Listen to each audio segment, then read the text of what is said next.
নানাভাবে বাংলাদেশের প্রতিষ্ঠানগুলোকে, গণতান্ত্রিক প্রতিষ্ঠানগুলোকে দলীয়করণ করা হচ্ছে। বিশ্ববিদ্যালয়গুলোতে আবারও পেশি শক্তির রাজনীতি, ক্ষমতার যে রাজনীতির দাপট, সেটি আবার নতুন করে তৈরি হচ্ছে।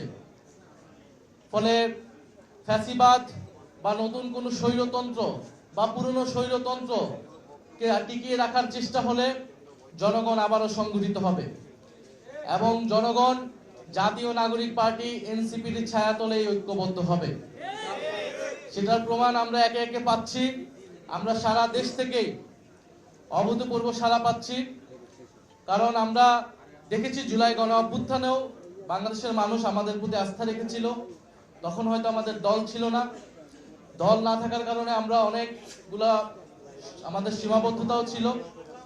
আমরা চাই যে একটি সুসংগঠিত রাজনৈতিক দল যারা বাংলাদেশকে নেতৃত্ব দিবে, বাংলাদেশের তরুণ প্রজন্মের আকাঙ্ক্ষাকে ধারণ করে বাংলাদেশকে আন্তর্জাতিকভাবে একটি মর্যাদাপূর্ণ রাষ্ট্র হিসেবে প্রতিষ্ঠা করবে, এই দেশের মানুষের কর্মসংস্থান নিশ্চিত করবে, বৈষম্য দূর করবে এবং গণতন্ত্র নিশ্চিত করবে। সেই লক্ষ্যে জাতীয় নাগরিক পার্টি এনসিপি সারা দেশে কাজ করে যাচ্ছে। আমরা এর আগেও বলেছিলাম যে আমাদের প্রতি সাপ্তাহিক এই যোগদান কর্মসূচি অব্যাহত থাকবে। আমরা সারা দেশের মানুষদেরকে, রাজনীতি সচেতন মানুষ, তরুণদেরকে আমরা আহ্বান জানাচ্ছি যে আপনাদের আমাদের সকলের দায়িত্ব রয়েছে। এই দেশকে আমরা আর বিপথে যেতে দিতে পারি না।